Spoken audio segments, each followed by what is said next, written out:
So today we're going to be talking about monogamy. Monogamy, my favourite topic. Is it? No, Oh. because I have a hot take about monogamy. Well, not monogamy in general, but like, let's just get to it. I think the idea of the one is idiotic.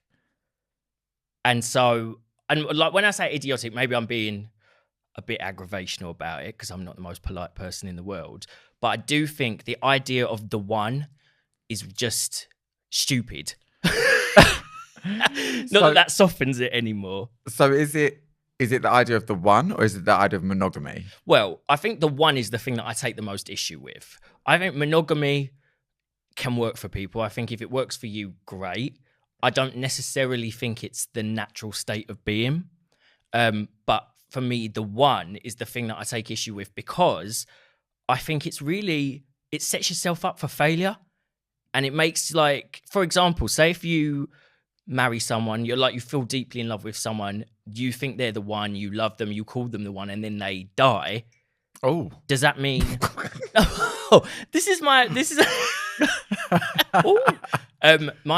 if they die, does that mean that everyone you ever date afterwards, like if you find love again, if you like find another person, you remarry them, is that the second best? Does that mean like they will never be as good as the one? The plus one. Yeah. I just find it really like, it's like soulmates thing. So let me ask you, do you think it's stupid just for straight people or you think it's stupid for gay, like just for gay people, or you think it's stupid for straight people too? The one? Mm-hmm. Both. Okay. I think it doesn't make sense for anyone. I find it really limiting, and I just think it makes you put too much onus on the person you're currently with. If you call them the one, that for me entails the idea that you expect to get everything from them. Yeah. And I don't think that's realistic. That's where it ties into monogamy for me, because I feel like monogamy puts a real stress on people because they then expect this. They have this idea attached to it that the person they're with has to give them everything. And so that's why they think, oh, he's the one. He's the one. I'm going to be with him forever. And also, monogamy sets you up for fucking failure anyway. If someone like kisses someone, like on a dance floor while they're having a little drink or something like that. I just think when you have like such a strict set of rules that don't, to me, make sense, because I don't think they're natural to human nature. Yeah. I get that. It's a fucked up concept. I've heard that before. And I've heard it from like, this one time I hooked up with this older guy and he was like, I was a bit like, still playing the field at your old age, like playing the field, you're going to break a hip at some point. And he was like, look, I just don't believe in it because I think like so many marriages end in divorce and a lot of that is related to like cheating or jealousy and stuff like that. For me, I personally don't believe in, like, when I think about meeting somebody, I don't think of the notion of the one. Right. I think the idea of soulmate is a nice idea, but I also, in that context, I would believe that you could have more than one. Okay. Not at the same time, but so I kind of get it, but for me, I like to believe in the idea of monogamy. Right. Have you been in a relationship where you tried monogamy and it didn't work? Yes. And I have Was it you that cheated? No, it's it wasn't so much like cheating. It was more like things started to run dry, like sexually and stuff like that. So then what happens? You either then throw away this like meaningful emotional connection because you just sort of like have had enough of each other in a sexual sense, which I feel tends to be the problem in a lot of marriages. Like people stray because they're not sexually satisfied, where maybe they are all right in their interpersonal day-to-day routine and stuff, and they find that that's all acceptable, but there's just not any sexual excitement. And so I feel like then when you open up to the idea of, I don't know, polygamy is a different thing to me. Well, it is a different thing. For me, like open relationship is what I'm talking about. When you remove the ability to cheat in a lot of ways, then it actually makes your relationship more successful, because I just kind of then think, well, if we're both going to sleep with whoever we want, what makes that person literally any different from anybody else I've met? Okay, we're just two people that get along and we have sex with everybody else. I don't. I think if you've developed a really strong bond with someone, a connection, a companion in a lot of ways, and I know the word companion seems a bit naff. It reminds me of like, you know, like, that but naff. someone that you've developed this strong bond with, I think the idea of then losing that just for something as what I like sex is an important thing, but I don't think of it as necessarily like sacred.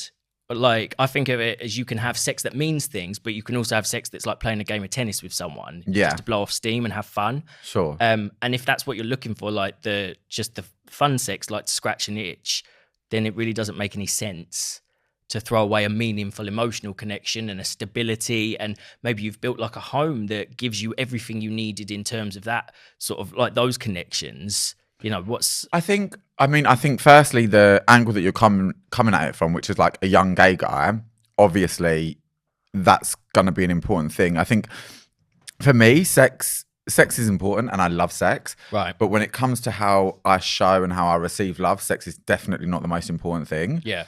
I think if you're going to talk about like love languages, which can be naff as well, for me, sex is definitely not at the top. Right. Like things like spending time together, thoughtful gestures, right, that kind of stuff comes before it. Even gifts. Like, would I rather have a Rolex than an orgasm? Yeah, I would.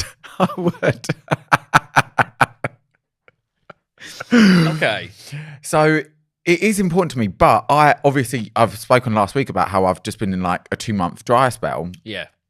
Okay, it was an itch that needed to be scratched. Right. But I know people that couldn't go a week, let alone 2 months without sex. So I do think that people have different emphases on how important that is. So yeah, I don't know. I just wonder if I would need to.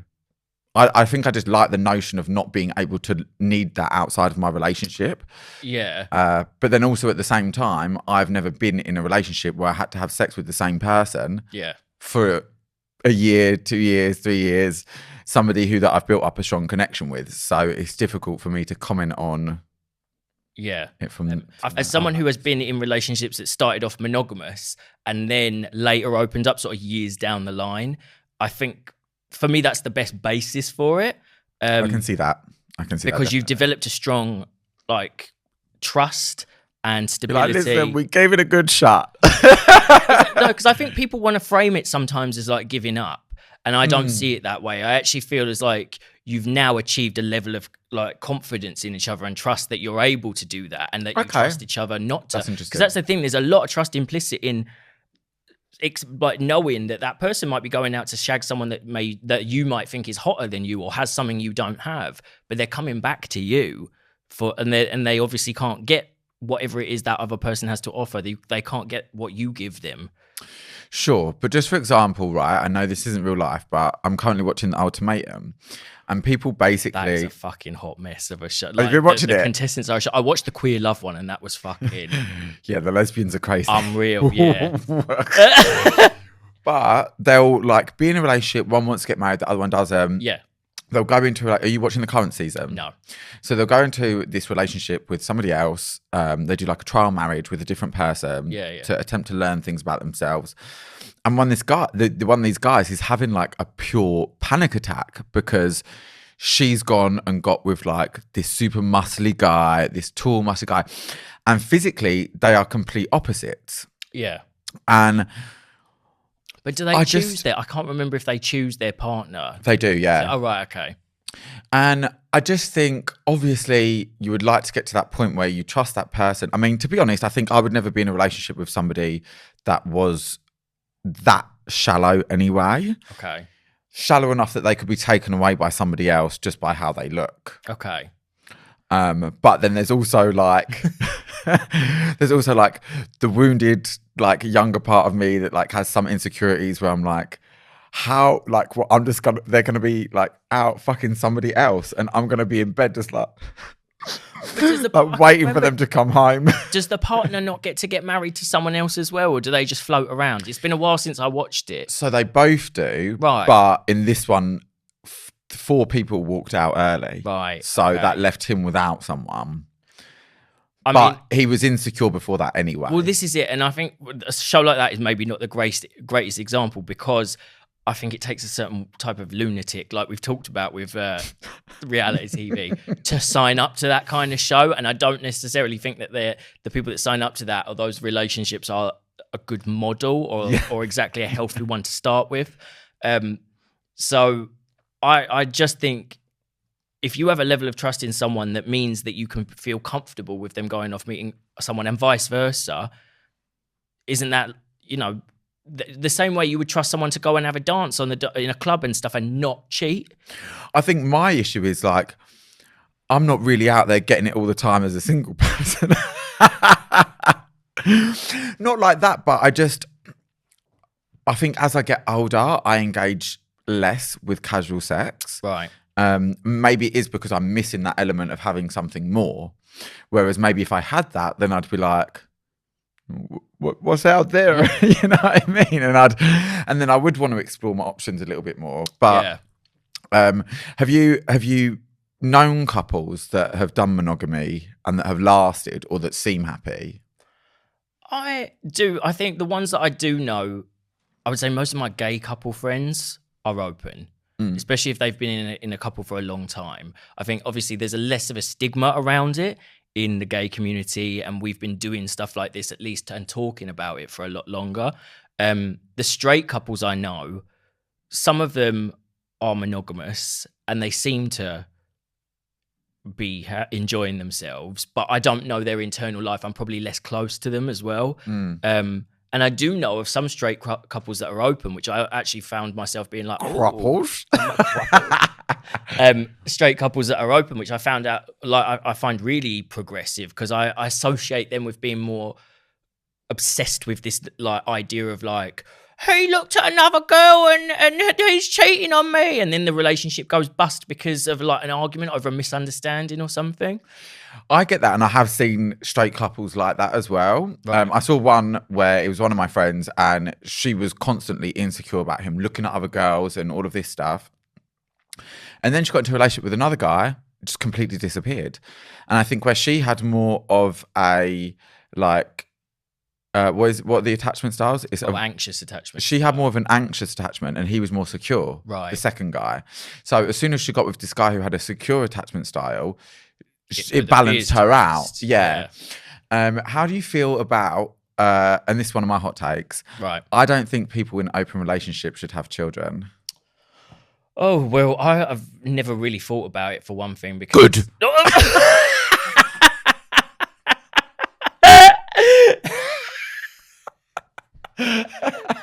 Yeah, I mean, what would that be like? I've never thought about it because I've never wanted children. So it's never been a part of my like mindset.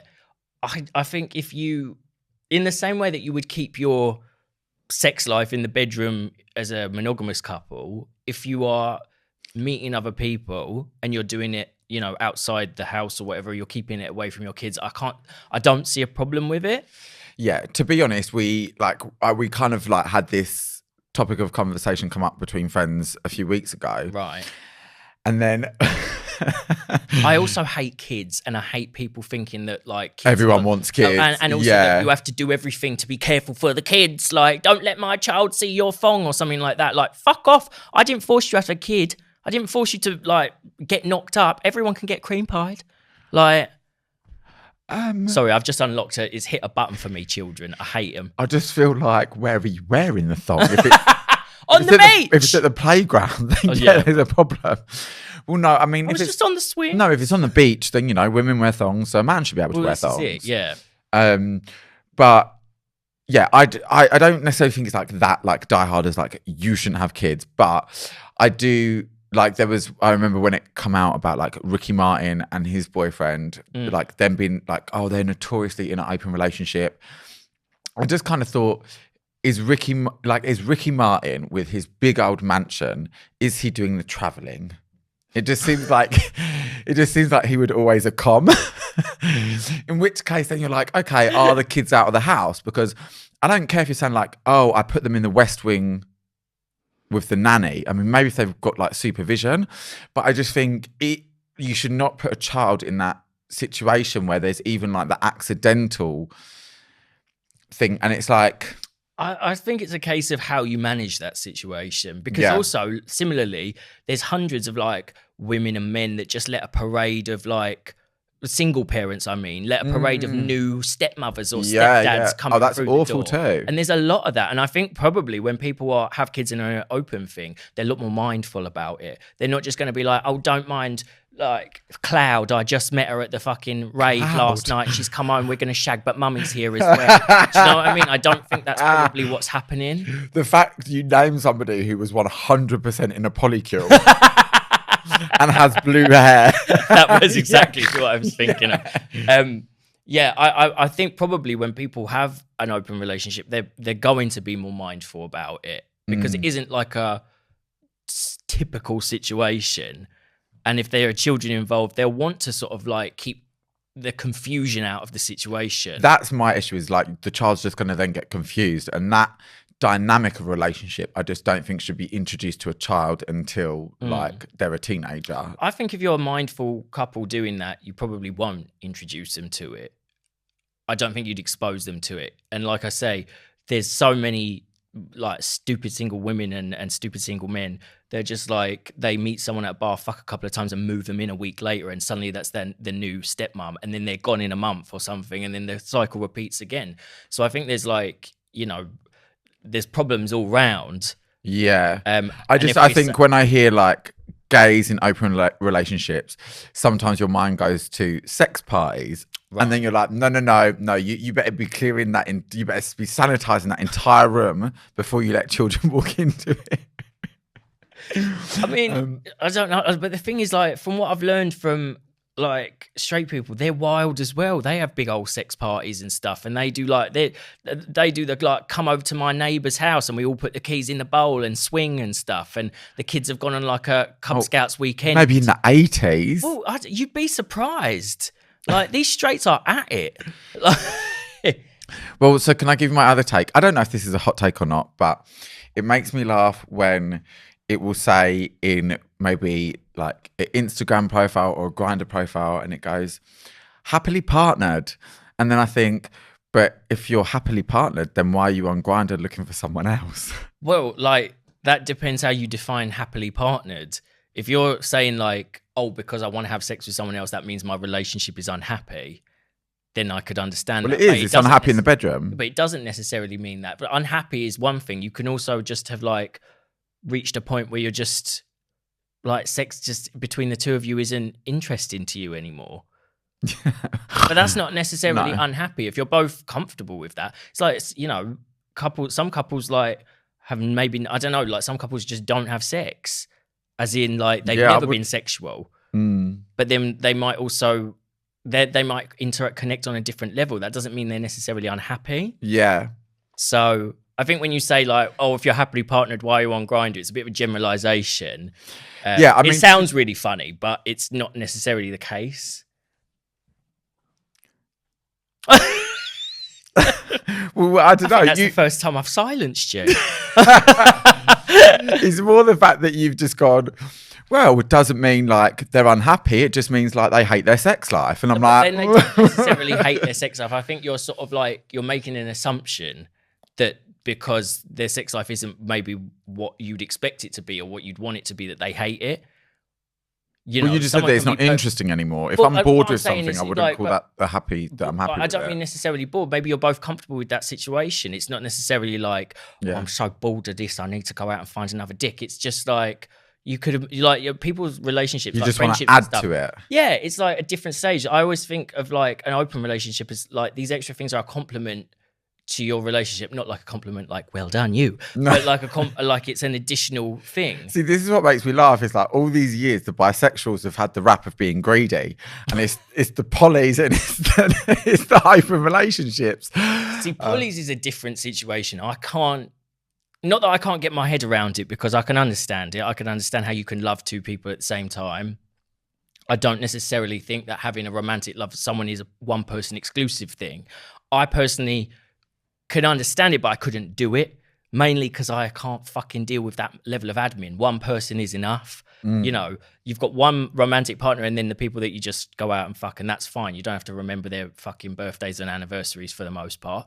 But like a poly relationship is harder because you've got to apportion time equally. And like, but do you, or are you just making assumptions about polys? Maybe Cloud doesn't give a fuck if you remember her birthday. So then is it like a tiered system where, you know, like wife number 2 is only entitled to 15 minutes of socializing a day? And if that's the case, then I wouldn't like that, because I feel like that introduces a hierarchy, and that's really weird. I just think it's like, I kind of think it's a bit, they don't love one another equally. It's just like, I have a really strong connection with you, I have a really strong connection with you, I have a really strong connection with you. They also have the same mindset of, let's just spread the love around. Kumbaya. And then they all just kind of like get on with it and then spend time with each other. And it's like living in a house share.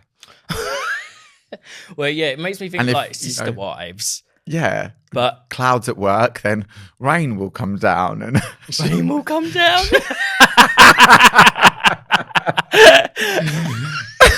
and then sun will come out, but not until tomorrow.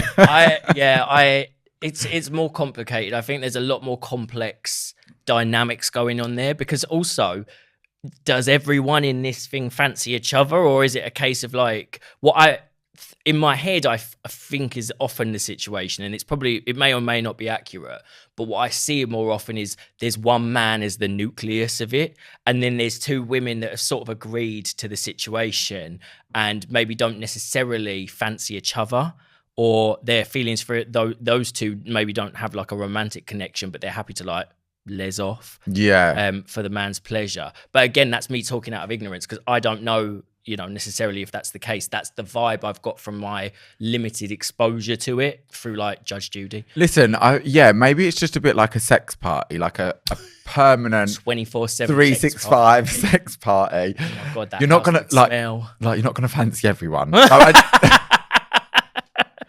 I didn't mean it in the situation of like it's just constantly ongoing sex. Oh, okay. But I just meant like the dynamics of where you're like dildos in the sink all the time and stuff. No, where you're just like, oh well, you know, don't fancy Snow, but she's here, so got to give her a little bang or something. Sun, cloud, rain, mudslide. Oh. But also, just going back to my earlier point, I do feel like the term happily partnered, it just bugs me anyway. Like, even if you're monogamous, why have you got your partner tagged in your Instagram bio with the little like 2 men holding hands? Like, oh yeah, it's very it's almost like territorial. Like, I have a boyfriend. Well, like, it's calm down. I just asked if this seat was taken. Well, it's either that, or the way I sometimes see it is like, and this is my hot boyfriend, we're happily partnered, but if you want to go and take a look at him as well, we might do porn with you. Because I noticed that. Do you know who I noticed that with? Like OnlyFans gays, or, you know, not OnlyFans gays, but gays who are mysteriously on holiday all year round and are on a cycle all the time and stuff like that. They're the ones that tag their partner. Cycle of what? Prep? Roids. Oh. A cycle of prep. Like, that's what I notice. It's that it tends to be that sort of circuity gay type vibe that tags them. But I do see it even in like monogamous gay couples, like really like twee basic countryside couples who are like, I know you want to say provincial. Say what? Provincial. What's that? From the provinces, like regional. Oh, yeah. If I'd known what it meant, I probably would have. And I just think, honey, relax. Like, we're not chasing. No one's. We're not chasing a bloody David. You're safe. From Emmerdale, you know what I mean? Emmerdale Farm. Like, from you're Emmerdale. Safe. Yeah. I don't know. I guess also you've got to factor in that some people really put a big onus on having a boyfriend or having a partner and stuff, and it becomes the center of their world, and they want to shout it from the rooftops and they want everyone to know about it. I've never been like that. I think of a relationship as a really good thing to have in your life, but it's not the defining point of my life. No. And again, it's like I said, with the sort of like the additional people that you have sex with, having a relationship is a complement to my life rather than the nucleus of it. I've used that word twice now. I feel very scientific. Okay. You look it. Thank you. So, you know, people have different attitudes and how like they put a different, not value, but they put a different stress or importance on it. Right. In your experience of having open relationships, do you have found those more successful? Yeah, 100%. Lasted longer. I just feel like there tends to be more tension in a only monogamous relationships, and those ones have only lasted like a year tops. Do you see yourself growing old with somebody in an open relationship? I do. Yeah, absolutely. I could see that being the case much more than growing old in a relationship with someone monogamously. Yeah. But I also, again, I'm not fussed in that I don't feel like I have to be in a couple by the time I die. Like, let's get to the finish line, death together.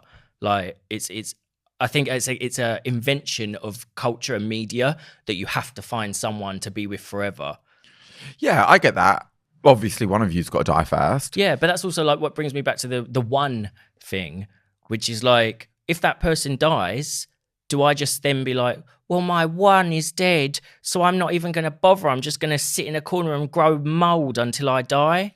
Well, if the guy who you're dating non-monogamously dies at 60, what, you think you're going to go out and meet some... Hell yeah! You can also... Might not be the most attractive, but I'll still be getting it. You can also... You can also, with that mindset and that logic, go out and replace that person. But that's what I mean. If you're obsessed with that's what I mean. If you're obsessed with the idea of the one, no, you'd be like, oh, I can't replace him because he was my one. And I feel like that tended to be the case with a lot of older couples. You know, like once old Ina died, Archie just got older and drank and died in his home alone because he could never replace her. Yeah. And while that does sound sort of like sweet and romantic in that like he never replaced her or something like that, and you know, never wanted to like move on and be with someone else, I find it is like, that's a waste of life. At that age? Yeah. I would rather stay indoors and watch Countdown. Well, saying if you want that and you're saying I can't do it. It's like, for example, my mum, her husband died when like she was in her 40s, and my dad's side of the family expected her to never date or remarry ever again. They expected her to be a professional widow for the rest of her life. But that's like a very specific situation. That's other people's expectations of that one person. But some people do that, and some people also have that mindset. Like, it's... I'm just saying, I ain't trying to be slinking around the saunas at 65. That to me is disgusting. Put your old genitals away and go home. I am going to fucking show up at your house when I'm 70 and just flash you nude. I will be dead. I'll be dead. Don't worry. Be like, Anthony died 7 years ago. I'm like, frightening their kids. Like, is there Anthony Gilét inside? Yeah, I just think the only thing sadder than having somebody die and being on your own at that age is then like trying to drag yourself around like, you're still trying to get off. Like, come on, Grandpa, wrap it up. I don't believe that. I feel like you're entitled to be sexual as long as you live. No, you know, disgusting. No, not at all. Look at Madonna. But then young people like 22 have to deal with them like 22-year-olds leching around, like trying to having a little grope. Fuck them. So you think it's okay for the old people to try and grope young people? No, I don't think it's good. So you condone sexual assault? No, that is not what I fucking said. That's literally what you said. You actually said fuck them. If a 6-year-old man, you said don't have a grope. Fuck them. I don't want to have sex with them. What I mean is, if you're 60 years old and you strike up a chat with a 22-year-old and you strike up a chat, I don't know. You think people are chatting in chariots? Why is this all taking place in chariots? There ain't none of them left. Because where else are old men getting sex at 70? A coup bar. Listen, if you're gonna pay what I'm saying is, like, imagine you're 60 years old, you go on Grindr, you don't send a message to anyone, but someone in their 20s sends a message to you and they are clearly into you. I would say goodbye to pension. Well, like, if you're willing to part with a bit of cash, who cares? But what I'm saying is, does that mean you're 60 years old and someone younger talks to you, you've got to shut that down because it's inappropriate? No, but I wasn't talking about that. But I wasn't talking about like sexually molesting people at chariots. But I'm just talking about when old people want sex, they're entitled to have it. Sure, just not with a willing participant. Yeah. As long as it's not in a public place where people like me have to witness it. Where are these old people having sex? Your local fucking one stop? I don't understand. Where do you think they're having sex? In their homes. No. I'm sure there are people in their 60s and 70s that are having sex in their homes and not a sauna. No, the only time old people are having sex in their homes is when they get molested by their carer. Sorry, that's not funny. But no. You've got such a fucking twisted view of like old people having sex. They're either molesting kids or getting molested by their carers.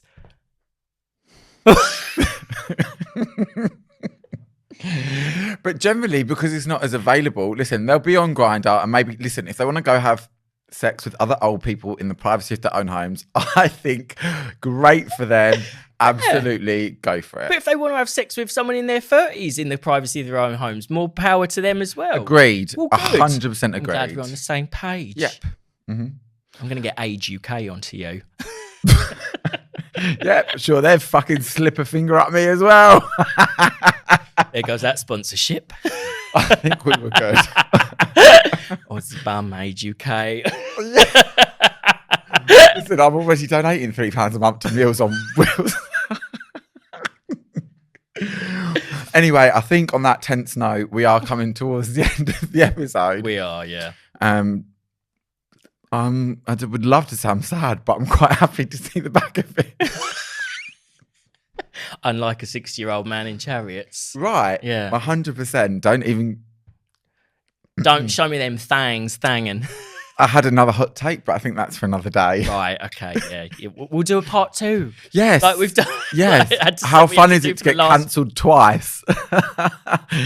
Go for a record. Anyway, guys, thanks for listening and watching Loose Lads. If you stayed for the whole episode, who knows? Turned off in disgust. Yeah. I've been Anthony Gilét. And I've been James Egan. I'm at IamTomDop. And I'm at Gilet Slays. So we're just going to fight it out about these old people. I feel like I've taken on the cause of elderly sex now. Madonna would be proud of me, though. The cause? The cause, as in not the fucking Irish band. Leave me breathless. Yeah. Age UK.